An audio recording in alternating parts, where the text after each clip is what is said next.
자, 이제 말씀으로 들어갑니다. 갈라디아서 3장 6절에서 14절, 아브라함과 함께 받을 복이라 하는 제목입니다. 여러분, 신앙생활 하면서 고뇌가 있다면 어떤 고뇌입니까? 여러분들이 신앙생활 하면서 근심과 염려가 있다면 여러분들을 근심케 하며 염려케 하는 것들은 무엇입니까? 마태복음 6장 25절 이하에 보면 이런 말씀이 있습니다. 목숨을 위하여 무엇을 먹을까, 무엇을 마실까, 몸을 위하여 무엇을 입을까 염려하지 말라라고 하는 말씀입니다. 사실 예수님께서 그 이하에 계속 이렇게 말씀하시죠. 너희들이 염려함으로 한 자의 키나 더할 수 있느냐? 만일 우리가 염려 근심함으로 상황이 조금이라도 달라질 수 있다면 아마 예수님께서도 그리하라 하셨을 거예요. 그러나 우리의 염려 때문에 그 어떤 것도 변화되거나 달라질 수 있는 것은 없습니다. 잠깐 있다가 아궁이에 들어갈 들풀도 하나님께서 입히시거든 하물며 너희일까 보냐 라고 말씀하시죠. 하나님께서 우리의 모든 것들을 다 알아서 챙기고 계신다는 거예요.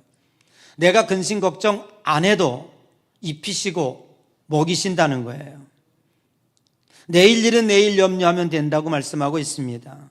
한날의 괴로움은 그날의 족하다고 말이죠. 사실 우리가 염려하는 것들은 모두 다 미리 염려하는 겁니다. 일어나지 않은 일들에 대하여 염려, 근심하고 있는 것이지요. 오늘 우리 기독교인들은 무엇을 염려하고 우리 기독교인들은 무엇 때문에 고뇌할까 생각해 보았습니다. 세상 사람들과 같이 세상에 사는 의식주 문제로 염려하고 근심할까? 아니면 같은 근심을 하더라도 세상 사람과 좀 차원이 다른 근심할까? 라고 생각해 보았습니다. 고린도후서 7장 10절에 이런 말씀이 있습니다. 하나님의 뜻대로 하는 근심은 후회할 것이 없는 구원에 이르게 하는 회개를 이루는 것이요, 세상 근심은 사망을 이루는 것이니라 라고 말씀하고 있습니다. 여러분, 이런 고민해 보셨습니까?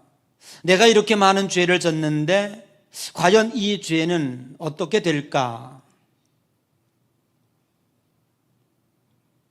진정 하나님의 나라가 있다고 하는데 내가 이대로 죽는다면 나는 과연 천국에 갈 수 있을까? 고민스러운 일이기도 해요.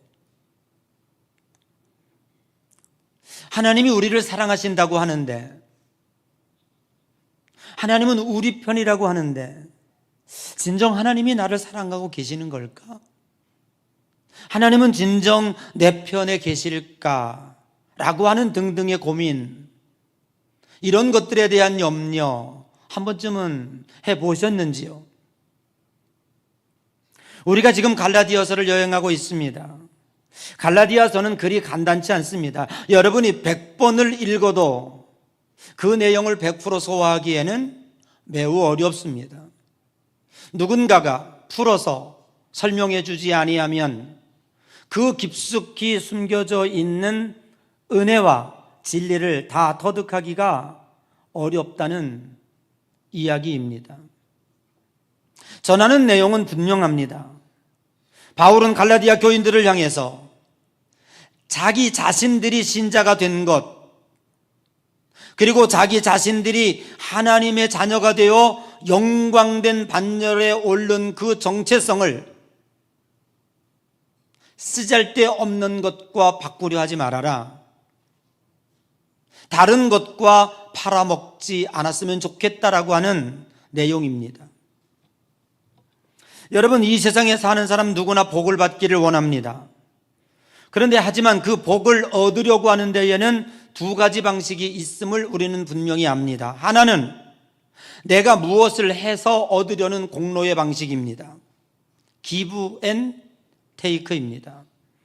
두 번째 방식은 하나님께서 값없이 주시는 은혜의 방식입니다.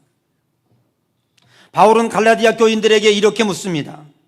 3장 2절에 너희가 성경을 받은 것이 율법의 행위로냐? 혹은 듣고 믿음으로냐? 여러분, 이 질문은 단순한 것 같지만 축복의 근원이 어디에 있는지, 그 축복이 근본적으로 어디서 오는지에 대하여 우리들에게 그 길을 제시하고 있습니다. 사도 바울은 본문에서 축복을 이야기하면서, 복의 근원을 이야기하면서 아브라함을 예를 들고 있습니다. 아브라함이 받은 복이 율법의 행위로 받은 것이냐, 아니면 믿음으로 말미암아 은혜로부터 주어진 것이냐라고 하는 것입니다. 분명한 것은 이렇습니다. 아브라함이 받은 복은 율법의 행위에 의하여 공로로 받은 것이 아니라 믿음으로 받은 은혜였다고 말입니다. 오늘 6절에 이렇게 말씀하고 있죠. 아브라함이 하나님을 믿음에 그것을 그에게 무엇로 여겨요? 의로 여겼더라. 아브라함이 의롭다고 인정을 받은 때는 율법 자체가 존재하고 있지 않았습니다. 율법은 모세 때부터 하나님이 이스라엘 백성들의 거룩을 위하여 주신 것입니다. 그럼에도 불구하고 하나님은 아브라함을 의롭다 하셨는데 그 이유는 단 하나, 간단합니다. 오직 믿음이었다고 말입니다. 아브라함은 스스로 행위로 의로운 사람이 될 수 없는 사람입니다. 그리고 자기 힘으로 하나님의 뜻을 완벽히 이루어낼 수 있는 능력을 갖고 있지도 못합니다. 성경을 꽤나 읽어본 사람이라면 아브라함 얘기 정도야 아마 귀에 익숙하리라고 생각합니다. 아브라함이 그렇게 말씀을 잘 지켰던 사람이 아닙니다. 순간순간 하나님의 명령을 거역했습니다. 근본적으로 거역할 때도 있었습니다. 심지어는 자기 부인을 누이라고 할 때도 있었습니다. 그러나 성경은 그를 이렇게 얘기하고 있죠. 하나님이 약속하신 것을 믿었다라고 말입니다. 의롭게 여기시는 분은 오직 하나님이십니다. 인간은 우리가 생각하는 것보다 더 큰 목적으로 만들어졌습니다. 하나님은 인간을 만드실 때 하나님께 영광 돌리는 존재로 만들어 주셨습니다. 그리고 하나님은 인간을 만드실 때 당신과 교제하며 그리고 하나님과 친분적 관계로 유지할 수 있도록 만들어 주셨습니다. 그것으로 끝나지 않습니다. 우리는 이 세상에 사는 것으로 끝나는 것이 아니라 저 영원한 천국을 예비하시며 그 천국의 주인공으로 우리를 만들어 주셨습니다. 여러분 어떻게 생각하십니까? 인간의 안목과 하나님의 안목은 전혀 다릅니다. 인간은 오직 이 세상에서 잘 먹고 잘 사는 것만을 생각합니다. 그러나 하나님은 그 차원을 넘어서서 하나님은 영원한 천국의 삶을 보고 계십니다. 내가 원하는 욕심보다 하나님의 욕심은 더 크고 거룩합니다. 나는 이 세상에 대하여서만 욕심을 가지고 있지만 하나님은 우리를 향하여 저 거룩한 천국에까지 욕심을 내시는 것입니다. 그 결과 하나님은 예수 그리스도를 이 땅에 보내셨고 그리고 그 십자가에서 독생자 외아들을 피 흘려 죽게 하신 것입니다. 여러분, 아브라함의 믿음이 어떻게 은혜로 연결되는지 아십니까? 이것은 단순한 심리적 확신이 아닌 것입니다. 믿음이라고 하는 것은 무엇입니까? 나의 무능함과 공로 없음을 인정하는 것입니다. 그리고 하나님의 약속과 그 전지전능하심에 전적으로 기대는 것입니다. 내가 무엇을 했다라고 하는 것이 아니라 기대는 하나님이 어떤 분이신가에 대한 믿음입니다. 나는 무능력하고 아무 공로도 없고 그냥 놔두면 쓰러질 수밖에 없는 존재임을 스스로 인식했습니다. 그래서 전지전능하신 하나님 앞에 무작정 믿음으로 기대했습니다. 그 믿음은 하나님이 책임져 주시리라고 하는 약속에 근거합니다. 내가 믿는 그 하나님은 어떤 분이셨습니까? 전지전능하셨습니다. 하나님의 약속을 끝까지 이루어내시는 분이십니다. 내가 기대한다고 할지라도 우리 하나님은 절대로 박대하지 아니하시고 나를 끝까지 받아주시고 천국까지 인도해 내시는 분이십니다. 그러므로 믿음이라고 하는 것은 내가 기대었다라고 하는 행위에 문제가 있는 것이 아니라 내가 무작정 의지하고 기대는 이분이 누구신가에 믿음이 있는 것입니다. 하나님은 아브라함에게 복을 주시겠다고 약속하셨고 어떠한 상황 속에서도 그 약속을 충실히 이루어내셨습니다. 여기서 우리는 무엇을 깨달을 수 있습니까? 아브라함이 율법의 행위를 잘 지켰다라는 데 초점이 있지 않고 하나님의 열심히 아브라함을 믿음의 조상으로 만들어 내셨다라는 데 우리는 그 의미를 둘 수가 있습니다. 믿음은 나를 하나님께로 연결하는 통로인 것입니다. 그 통로를 통해서 하나님의 은혜가 흘러 들어온 것입니다. 오늘 우리는 이제 신자들이 받는 복의 방식에 대하여 깊이 생각해 보아야 합니다. 아브라함에게 주신 축복의 방식은 지금 우리가 받아야 할 축복의 방식과 동일하다고 바울은 외치고 있습니다.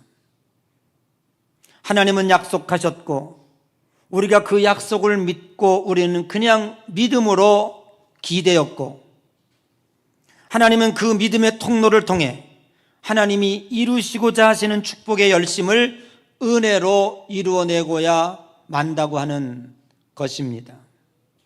창세기 12장 3절에 이런 말씀이죠. 잘 아시는 말씀이죠.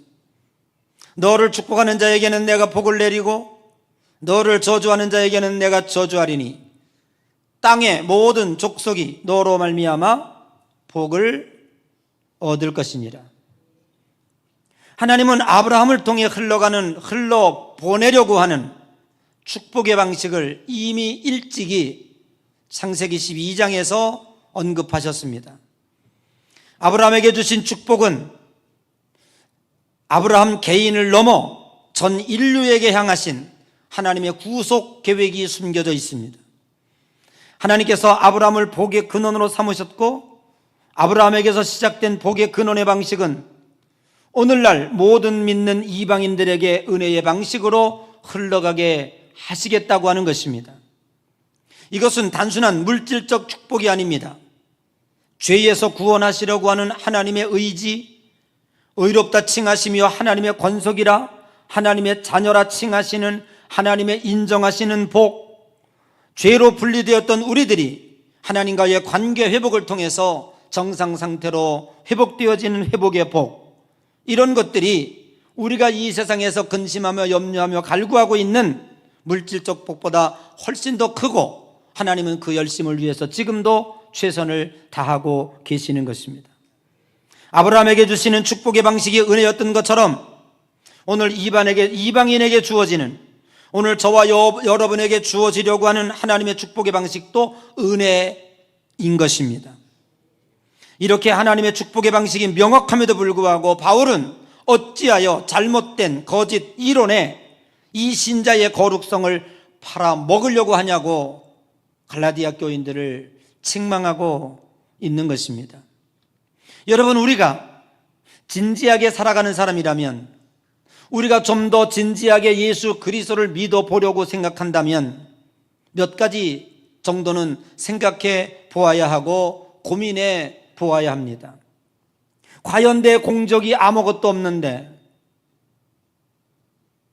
내가 하나님에게 보여드릴 수 있는 것은 죄밖에 없는데 은혜라고? 그래도 값없이 이 엄청난 축복을 내게 주어진다고? 과연 이것이 가능한 것일까라고 하는 것입니다. 사랑하는 성도 여러분, 이해하기 곤란합니다. 우리의 얄팍한 상식에 하나님의 거룩한 뜻을 담아내기에는 매우 부족합니다. 그래서 하나님은 내 생각과 너희 생각은 다르다고, 땅이 하늘에서 높음 같이 바다가 깊음 같이 나의 어리석음이 너의 지혜로움보다 낫다고 주님은 지금도 우리들에게 말씀하고 있습니다.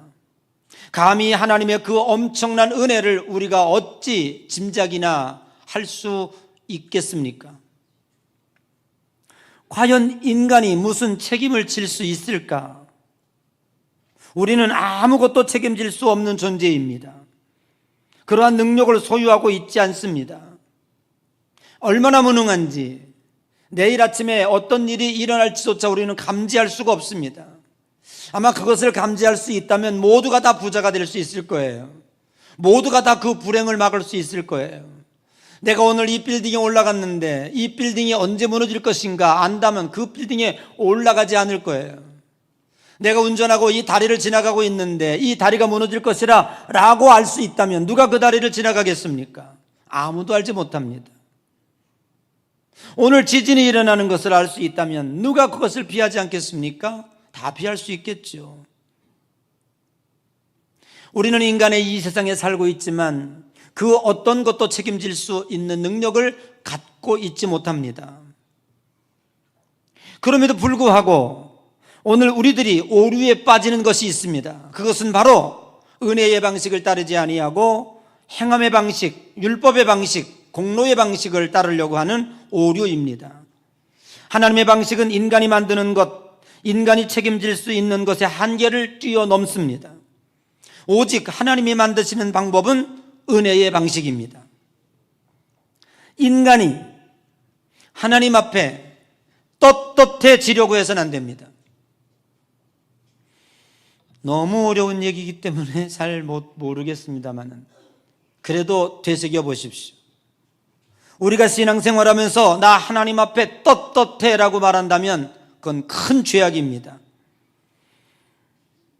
자식이 부모에게 효도한답시고 그 잘난 몇 푼으로 시장에서 고등어 몇 손 사다 내놓고 나 아버지 앞에 떳떳해, 나 부모님 앞에 할 도리 다 했어? 한 달에 몇 푼 용돈 주고 나 부모님께 효도할 만큼 했어 라고 하는 자세가 바를까요? 그것만큼 어리석은 일이 없어요. 이 세상의 그 어떤 것으로도 육신의 부모의 효를 내가 떳떳하게 갚을 수 있는 사람은 아무도 없어요. 하물며 우주 만물을 창조하시고 독생자 외아들을 십자가에 달려 죽게 하시며 지금까지 지은 죄만으로도 아랫목에 가기 합당한 우리들을 천국으로 보내야만 하는 당신의 열심을 가진 그 하나님 앞에서 내가 떳떳하다고요? 떳떳할 능력도 떳떳할 책임도 우리는 갖고 있지 않습니다. 고작 정직하게 살았다고요? 남보다 신실하게 최선을 다하며 살았다고요? 자기에게 주어진 임무 정도 수행할 책임 정도 다했다고 남보다 조금 더 선하게 살았다고 그것이 하나님 앞에 떳떳함을 자랑할 수 있을까요? 사랑하는 성도 여러분, 하나님의 목적은 이것보다 더 크고 위대합니다. 우리가 상상하지 못할 목적을 하나님은 가지고 계십니다. 여러분, 고린도후서 6장 1절에 그래서 이렇게 말씀하고 있습니다. 우리가 하나님과 함께 일하는 자로서 너희를 권하노니 하나님의 은혜를 헛되이 받지 말라. 무엇이 헛되이 받지 말라는 겁니까? 하나님 앞에 고작 몇 푼 드리고 나 하나님 앞에 떳떳해 이 정도면 됐지라고 하는 생각 가진 사람 은혜 잘못 받은 것입니다. 하나님이 주시는 어마무시한 은혜, 값없이 주시는 선물, 무엇을 더해야 그 은혜와 비길 수 있을까요? 알량한 율법 조항 몇 개 잘 지켰다고 하여 하나님의 은혜 앞에 떳떳해질 수 있을까요? 여러분, 우리는 가끔 신자들이 빠지는 이 오류에 빠져서는 안 됩니다. 신자는 신자다워야 해 라고 하는 욕심도 우리에게 합당하지 않습니다. 얼만큼 해야 여러분들이 신자다워질까요? 얼마만큼 율법을 지켜야 여러분들이 신자다워질까요? 하나님은 우리의 머리를 쓰다듬으며 아 그래 너 정도는 돼야지 너야말로 신자답구나 하실까요? 이 자세가 과연 우리의 신앙의 자세일까요? 그렇지 않습니다. 다워지려고 하는 노력은 가상하게 보일지 모르지만 그 어떤 노력으로도 하나님의 은혜를 대시하거나 그 하나님의 은혜와 견줄 수 없다고 하는 것입니다. 오늘 여러분들은 답하셔야 됩니다. 내가 왜 예수 그리스도를 믿어야만 하는지, 이 세상에 수많은 종교가 존재하고 있는데 왜 나는 구태여 기필코 기독교의 신자가 되어야 하는지에 대하여 여러분들은 분명히 답을 할 수 있어야 하는 것입니다. 우리는 13절을 주목해 보아야 합니다. 그리스도께서 우리를 위하여 저주를 받은 바 되사 율법의 저주에서 우리를 속량하셨으니 기록된 바 나무에 달린 자마다 저주 아래 있는 자가 자라 하였습니다. 무슨 단어가 반복됩니까? 저주라고 하는 단어가 반복되고 있습니다. 앞에 11절인가 12절에도 저주라는 단어가 계속 나옵니다. 여러분, 우리는 기억하셔야 됩니다. 하나님의 은혜는 우리를 저주로부터 복의 단계로 끌어올리셨습니다. 내가 나를 봐도 한심하기 그지없습니다. 지옥이 있다면 분명 지옥 아랫목에 가도 부족할 나이입니다. 이런 나를 복으로 연결할 수 있었던 것은 율법조항 몇 개 지켰다고 하여가 아니라 예수 그리스도의 십자가에 그 비밀이 담겨 있습니다. 예수 그리스도의 죽음이 우리에게 영생의 복을 주셨습니다. 십자가 없는 신앙은 거짓 신앙입니다. 십자가를 근본으로 하지 않는 신자는 거짓 진리에 붙잡혀 있는 자들입니다. 오늘 갈라디아 교인들이 얼마 전까지 의지했던 십자가를 뒤로 하고 율법 조항 몇 개 지키려 그걸 팔아먹는 작태에 대하여 바울은 강하게 책망하고 있는 것입니다. 하나님의 은혜는 절망으로부터 우리를 복으로 인도해 내셨습니다. 오늘 우리는 말은 안 하지만 고뇌와 낭망으로부터 자책하며 방황하는 나이입니다. 그런 상황 속에서 우리는 구원의 희망을 노래하며 천국을 향하여 소망을 가질 수 있었던 것은, 그것은 바로 아브라함에게 주셨던 축복의 방식, 그 방식이 우리에게도 적용된다고 하는 것입니다. 내가 진정 십자가가 필요하다고 고백한다면 여러분들은 참 신자입니다. 나 십자가 없이는 아무것도 할 수 없다고, 십자가 없이는 어떤 구원도 이룰 수 없다고 고백한다면 여러분이야말로 참 기특한 신앙입니다. 그러나 율법조항 몇 개 지켰다고 하여 떳떳하고 하나님 앞에 고개 든다면 그만큼 불경건한 자가 없을 것입니다. 그만큼 오만 방자가 한 자가 없을 것입니다. 오늘도 정말 예수 그리스도의 십자가가 여러분에게 필요합니까? 여러분, 십자가 없는 곳에는 하나님의 은혜도 없습니다.